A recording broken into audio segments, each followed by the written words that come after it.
We are flying through the rounds as we are now on to round 10. Today, we are discussing names like Cody Bellinger, the newly acquired New York Yankee, and more on today's action-packed episode of Locked On Fantasy Baseball.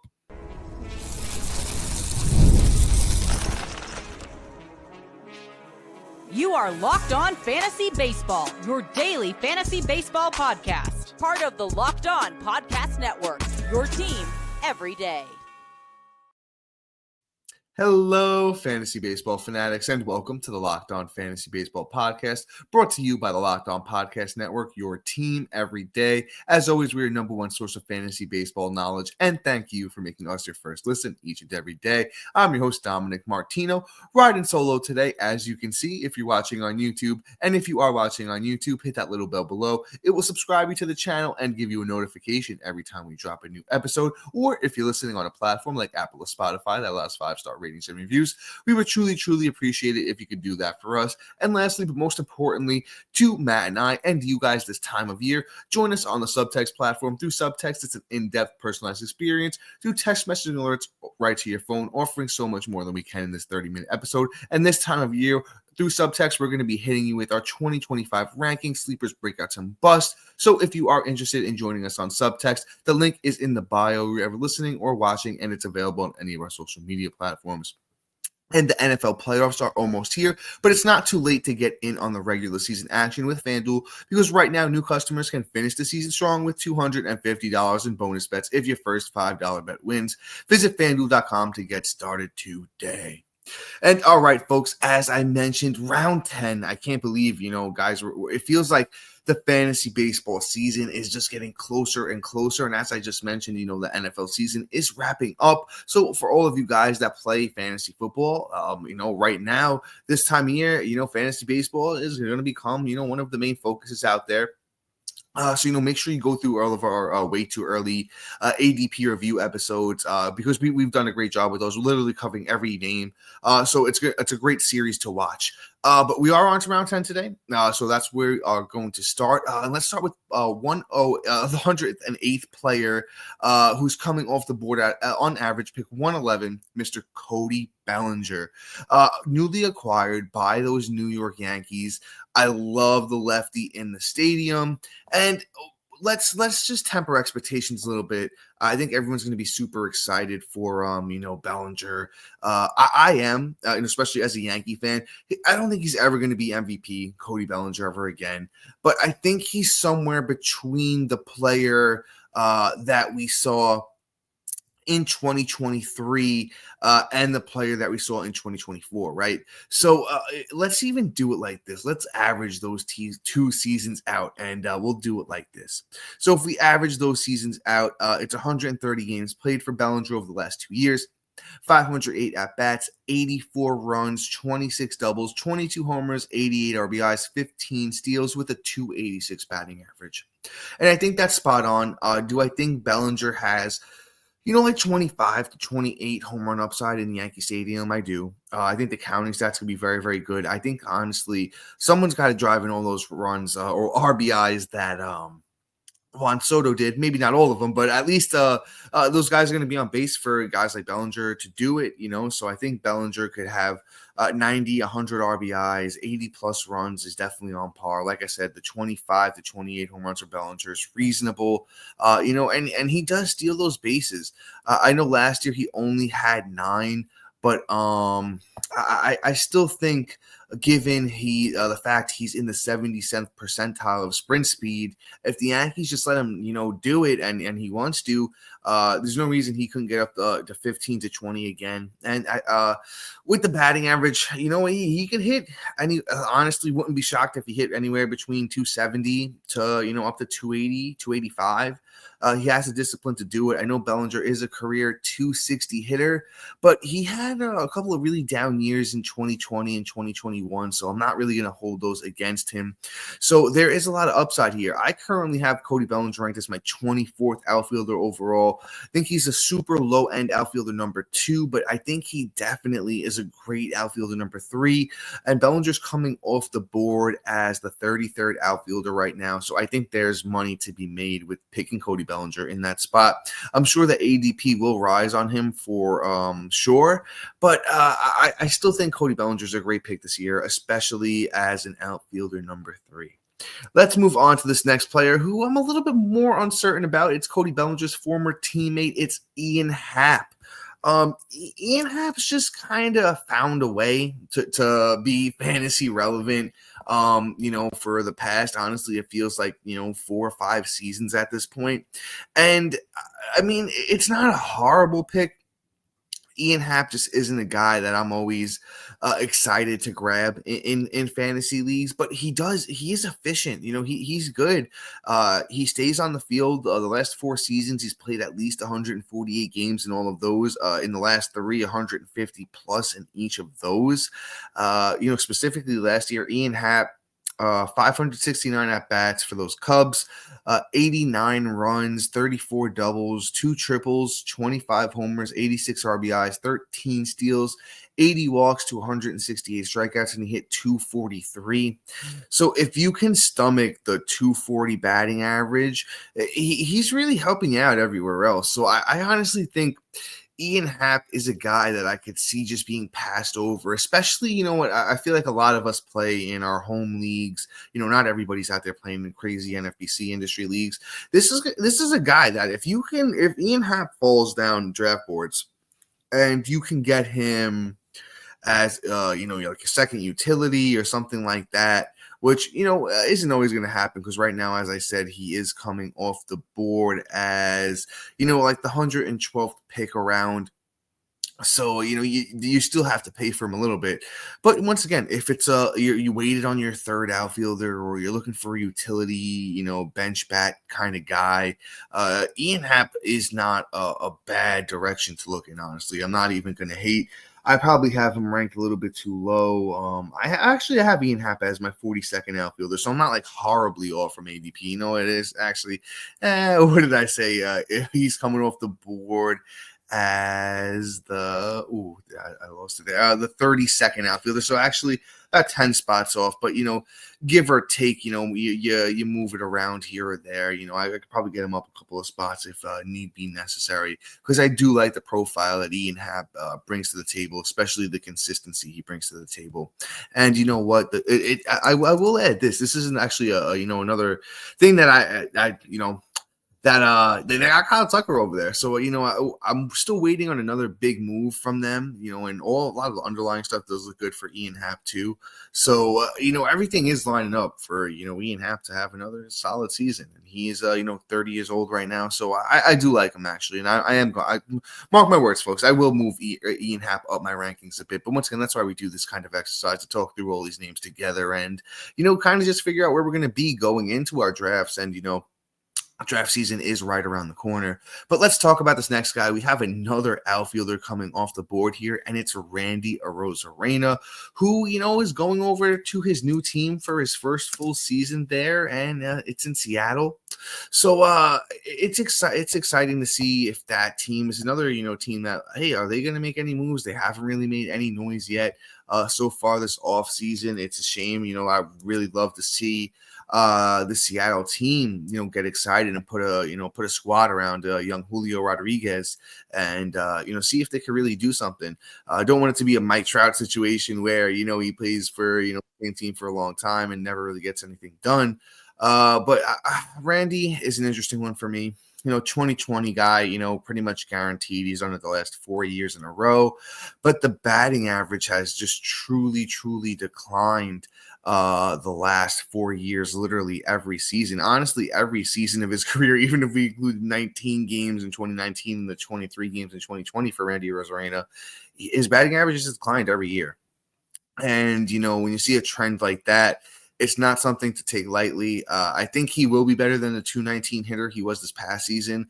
But if Randy is, giving us similar counting stats to last year with the 77 runs and 60 RBIs, the 2020 isn't really blowing us away, man. And especially when I think the ceiling is a 250-ish batting average, where I don't even think that's the expectation at this point. I think a 230 batting average is more in play. I have Randy Arozarena as far down as my 47th outfielder. I would like him a bit more if, like I said, the team context was better. It's a bigger park that he's playing in now, so I think the power might even dip a little bit more than that. And he's coming off the board at around pick 113 right now. I think Randy Arozarena is a pass, especially with the Ian Happ and the Bellinger right ahead of him. You make your claim there. And there's a couple more bats in this round that I do like more as well. But with that being said, we have some awesome names like Robert Suarez, Joe Ryan, and what are we doing with a guy like Jack Flaherty, who we don't even know where he's playing yet? We have those names and more coming up next. And real quick, I want to talk to you about my friends over at Rocket Money. Did you know Rocket Money will help you find any subscription you forgot about or that you were paying for twice? That's definitely happened to me. I had a few subscriptions that I didn't even realize I was still paying for, and Rocket Money made it so easy to track them all down. It's like having a personal assistant for your finances. Rocket Money is a personal finance app that helps you find and cancel your unwanted subscriptions, monitor your spending, and helps you lower your bills so you can grow your savings.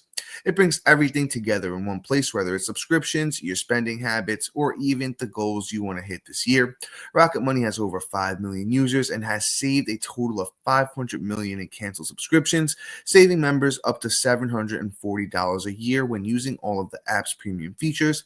For me, one of the best features is a subscription tracker. I've used it to cancel subscription services I wasn't using anymore, and I've already saved a ton. Plus, with their goals feature, I've been able to automatically set aside money for my future. No more stressing about budgeting every month. Cancel your unwanted subscriptions and reach your financial goals faster with Rocket Money. Go to rocketmoney.com/lockedon. And once again, that's rocketmoney.com/lockedon. And make sure you head over there today. And then once again, folks, I got to talk to you guys about the Locked On Fantasy Baseball podcast, Diamond Club on the Subtext platform. It's going to be your ultimate fantasy baseball companion as this offseason continues to unfold. You're going to rely on that and for our dynamic content. You're going to have real-time alerts right to your phone, including our 2025 rankings, sleepers, breakouts, and busts, and so much more than we can offer in this 30-minute episode. So stay ahead of your fantasy league by joining the Diamond Club on the Subtext on the Subtext platform, where the path to your victories begin. Subscribe now. We're going to elevate your fantasy baseball experience to a new level. And let's move on to this next guy. A little closer action. Let's talk about some Robert Suarez, those San Diego's Padres. And, he had a really, really good season last year. The thing is, he's a little bit older, doesn't have the best track record. But you know what? I do like a guy like Robert Suarez. Like I said, I just want to make sure he has the role going into next year. I'm not really sure. I know the Padres like to, at times, mix and match. And, a guy, like I said, that's a little bit older and isn't as proven, doesn't always get the long leash. And we know closer can be such a volatile position. They have a couple of guys like, Adrian Morjon last year was pretty good. Yuki Matsui was another guy. Wandy Peralta, is a guy that has gotten saves in the past. Jeremiah Estrada.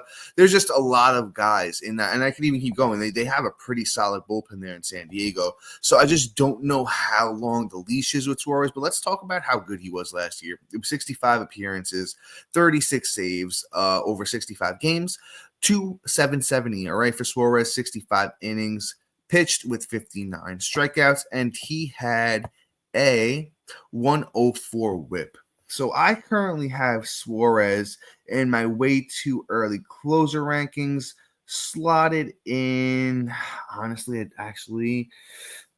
probably like 13, 14, not somebody I'm super excited to get, but you know what? He does make a strong, probably low-end closer one. So they early ADP has him at 12 too. So yeah, it's like a low-end closer one, high-end closer two type situation. in my opinion, with Robert Suarez. Actually, there's a couple of starters in there, so that actually might move him up to around like closer 10 according to ADP. So I'm not in on him in this round. There's other closers that I like that are actually going a little bit later in this round that hopefully we're going to have time to talk about. So actually, Robert Suarez is a kind of a pass for me here, so I'm not even going to break him down too much. Let's move on to this next guy. Love this pick. I think this is a pick where you're going to make a lot of money right now, and it's Joe Ryan of those Minnesota Twins. Been a little bit inconsistent over the years, but you know what, man? I still think there's a lot of upside with this young pitcher, and he's coming off the board as SP35. I know I have him way higher than that. I have Joe Ryan as my SP19 at the moment, so I'm absolutely loving this. I actually did a couple of early mock drafts, and I wound up with a lot of Joe Ryan as my SP3. And I think that's a strong spot to be targeting him this year. 28 years old last season, Joe Ryan, 23 starts for the Twins, 3.60 ERA, 135 innings, 147 strikeouts, and a 0.98 whip. That's what Joe Ryan does. That's what he was known for in the minors, is really having really solid control. And, I really like the strikeout upside here with Joe Ryan. Career 3.92 ERA, but I don't think that speaks to how good of a pitcher he actually is. If you look at Joe Ryan's FIP last year, it was a 3.44. Every year in his career, besides 2023, his FIP has been under 4. I think he's going to put it together. I just have a feeling here, that everything's going to work out for the kid. He was a little bit banged up last year too, which caused him to miss some times. If Joe Ryan gets 30 starts this year, I think he has, honestly, top 15 SP upside. I think he's going to do what we've wanted Pablo Lopez to do. I think he's going to put it together this year, Joe Ryan, at 29 years old, and give us 180 innings, 205 strikeouts, I'm going out on a limb here, 3.23 ERA with like a 1.02 whip. It could even be sub 1 if Joe Ryan really pulls it together and does his thing. So there's just so much upside with this pick. I'm putting my my Dom stamp of approval on this one, man. I think that's the thing I'm going to start doing. I'm putting my stamp of approval on this one, and it's my pick of the round. I really, really love Joe Ryan here. I think it's a great pick. Not to knock either one of these next two starting pitchers. I'll give you that much of a tease. This next guy, Sonny Gray. I just don't have him as high as Joe Ryan, but I think there's a lot of consistency to what Sonny Gray brings to the table too. But Sonny Gray is also going to be 35 this upcoming season, and he did take a step backwards this past year. Sonny Gray last year with the Cardinals, a 3.84 ERA over 28 starts, 166 innings, but he had a big 203 strikeouts and a 108 whip.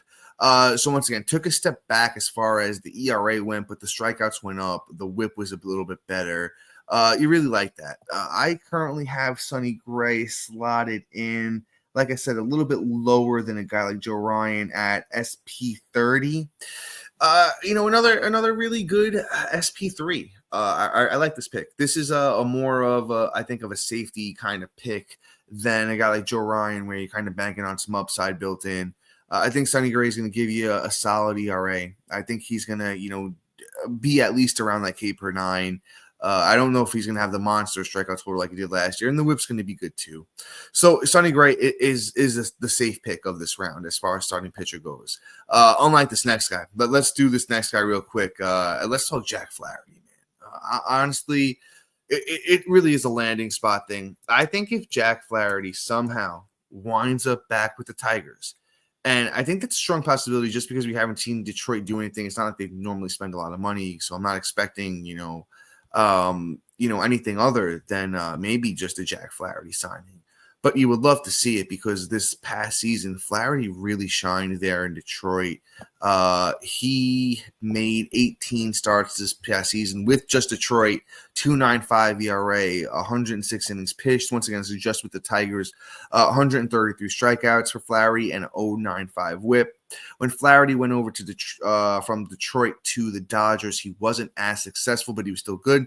10 starts with the Dodgers, a 3.58 ERA, 55 innings pitched, 61 strikeouts, and a 1.28 whip.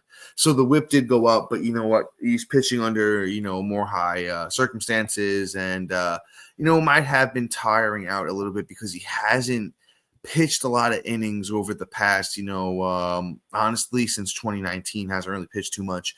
But building back up to it at that, not Joe Ryan, Jack Flaherty, once again, in 2023, pitched 144 innings. 2024 pitched 162 innings. If he keeps this trend, we could see 100 plus 80 plus innings in 2025. The ideal landing spot for Flaherty is back in Detroit. Other than that, I still have to slot Flaherty in. I have him a little bit too high right now, but I just kind of want to see where he winds up. And SP2 for Flaherty is where I'm thinking. So I honestly, if the landing spot's right, I like him a little bit more than Ryan. And probably definitely more than Sonny Gray as well. So we'll just kind of wind up seeing, but I think he'll wind up slotting in my rankings under Ryan, above Gray, if the landing spot is not Detroit. But before we move on and we have that closer, I was telling you, I'll just start the name. It's Andres Munoz. We'll do a little Alex Bregman talk and, the star rookie, Junior Caminero. And once again, those names and more coming up next. So stay locked on. And I need to talk to you guys about my friends over at FanDuel. Get ready to tackle the NFL action with FanDuel, America's #1 sportsbook, because right now new customers can bet $5 and get $250 in bonus bets if you win. The FanDuel Sportsbook app gives you everything you need to place live bets on the NFL all in one place. So when you get a hunch in the middle of the game, you can check out the latest stats, view live play-by-play, and so much more on the same page where you place your bets. Just visit FanDuel.com to join today, and you'll get started with $250 in bonus bets if you win your first $5 bet. That's FanDuel.com. Never waste a hunch and make every moment more with FanDuel, an official sportsbook partner of the NFL.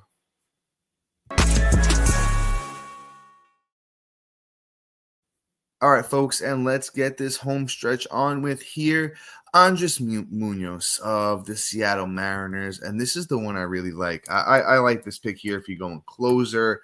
This is the spot where you're going to have to jump in, man. If you haven't jumped in at closer yet at this point, I'm telling you, you probably have won at least one by now, man. The second one you can map out. The second one, my strategy with closer, real quick, even though I probably shouldn't be doing closer strategy this early, but I just want to do it real quick anyway. But grab your first one already, man. You don't need Class A. You jump in and you maybe do the Devin Williams thing. You grab a Mason Miller, a Raisel Iglesias, names we've talked about already. Or Munoz is kind of getting towards the end. The Munoz and Duran combo here. They're coming off the board as relief pitcher 13-14, which is probably like 11-12. Actually, because there's a couple starters mixed in there too. So when I'm looking at our early ADP here on Fantasy Pros, by the way, shout out to Fantasy Pros for just doing what they do. They do so much to help the fantasy baseball community. So shout out to them. Go check out Fantasy Pros. And Andres Munoz at pick 118. I like it. A great closer, #1. I actually have Munoz up pretty high. I have Munoz at like closer, let's say like 8 right now, and I really like him there. I think Seattle hopefully is a little better. They can win some games. Really just give Munoz some work back there full time. I know he was getting pushed around a little bit last year, but as far as not being in the ninth, then being back in the ninth. But Munoz last year, let's just do the numbers. 60 games played. He had 22 saves, a 2.12 ERA, 59 innings pitched, 77 strikeouts, and he had an 0.96 whip. I expect more of the same. Munoz was an all-star for the first time this past season, 25 years old. He's going to be 26 next year. The last 3 seasons, he's had a sub-3 ERA, well over a K per 9. Honestly, I got to move him up. He's probably a top 6 closer for me, especially going into next year. I think he's going to be great. Let's talk about Alex Bregman, another guy that we don't know the landing spot on. But you know what? I think Alex Bregman is finally, after the whole, Astros scandal and, just everything that, has gone on with him. I think he's just kind of, we know who he is, 25-ish home runs. The counting stats are going to be good if he goes to a good team. We know that he knows how to hit in clutch situations. And just over the past, once again, 3 seasons, Bregman has hit 259, 262, and 260. So I'm expecting a 260 batting average, which is just perfectly fine. Just a nice third baseman, just a nice solid third baseman, and you know what you're getting with Alex Bregman. I don't think there's any, extras you should be expecting. But for the price of the 13th third baseman, I think that's a more than fair bargain. It will come up. I think the ADP will come up on Bregman once we know the official landing spot. But I just love the consistency of a guy like this. Where do I have Bregman at third? I think I have him way higher than that. I have Bregman at 7 at third base, to be honest. Might come down. I can already see a couple guys below him that I want to move up. So I would probably say maybe more of like the 9th third baseman for me on Alex Bregman, but that's still getting a deal on him. I love it. Let's move on to Matt McLain, who has, low key been, was tearing up the Arizona Fall League, was doing great out there. I believe it was the Arizona Fall League, right? Actually, let me just double check to make sure and correct myself here if I'm wrong. It was the Arizona Fall League, right? He played 13 games out there. He had 4 homers, which was great. He stole a bag, 12 RBIs, 12 runs. He did only hit 240, but he had 9 walks to 21 strikeouts. And the guy who's coming off of an injury, I really do love to see it. McLain actually didn't play a game in the bigs last year, but in 2023 he hit 290 with 16 homers and 14 steals over 89 games. McLain here for me is an okay pick. I'm not really mad at it. McLain, I think he's going to regain second and short eligibility. And I like that. I have McLain at second base ranked at 16, but that might come up a bit. Where is this right now for him? As far as ADP goes on second baseman, it's definitely not going to be that low. It is the 8th second baseman. So damn, this actually might be a bit rich for my blood then, to be honest. I do like McLain. It's going to be in a good lineup, in a good park. I have a little bit of time with you folks. I just kind of want to deep dive it real quick. So the underlying stuff did look really good. The sprint speed's good for, McLain. He was 90th percentile in 2023. So he's definitely could steal those bags. Now, when you look at someone like the exit velocity and stuff like that, as far as home runs, it's all very mediocre. And then even the batting average, when you're looking at the underlying stuff as far as batting average go, it doesn't look great for McLain. So I'm definitely not expecting a high-end batting average. But if McLain could be a guy that hits around 20 home runs in, Great American Small Park in Cincinnati, where he plays with those Reds, you could take that with like 30 plus steals and 275, good counting stats. It might not be a bad spot for McLain here, but he's not a guy that I'm going out of my way to pick. Because even after McLain, right, you have Bryce Terang, who we're hopefully going to talk about in a little bit, Nico Horner, Andres Jimenez, who, I like him a little bit there. Names do start to fall off a little bit. Even have Gleyber Torres coming off the board as the 19th second baseman, who we don't know the landing spot on yet either. I just don't know if I'm taking this pick here at pick 120 on Matt McLain, where early ADP has him. I do love this next kid, though. I love me some Junior Caminero. And I do have Caminero, actually. I'm putting him ahead of Alex Bregman. Coming off the board, right around pick 120. I think the sky is the limit for a kid like Caminero. And you're putting a lot of faith into him here to do this and be your starting third baseman. But honestly, that's where you're going to have to take him. Last year as a 20-year-old, came up to the bigs, played 43 games with those Rays, 165 at-bats. He had 15 runs, 9 doubles, a triple, 6 homers, 18 RBIs, 2 steals with 11 walks and 38 strikeouts at 248. Super impressive. And Caminero is a kid that if he's raking during spring training, his ADP is going to fly up a lot. Right now, like I said, I'm debating a couple of names there at third base. The Bregmans, the Royce Lewis, the Camineros, the Josh Young. I think those 4 are a nice little tier there at third base, and you kind of just shuffle them up, and you really got to see how things land there. And Caminero might come out on top come draft day. Bryce Terang, we'll talk about him for a couple seconds here. Had a really strong first half, fell off in the second half. Really, I want to say mainly a steal specialist, a guy that can go out there and get it done. He stole 50 bags last year, but only had 7 home runs, 57 RBIs, and 72 runs with a 254 batting average. Terang, I do like him at second base. Maybe him and McLain are super close. I probably would take Terang if push came to shove over McLain. But Terang, another guy I'm not specifically targeting. This last guy, Adolis Garcia of the Texas Rangers, I'm out. I'm just gonna leave it at that. I'm out on Adolis Garcia. I have him at like outfielder 50 plus right now, maybe even around 60. So I'm definitely not taking him at this price. Guys, with that being said, that is all for today. Please make sure you like, subscribe, comment, rate, and review. And shout out to our everydayers and new listeners for making Locked On Fantasy Baseball your first listen each and every day. And after you make us your first listen, go check out our boy Sully over at Locked On MLB and make him your second listen each and every day. But guys, until next time, happy holidays. See ya.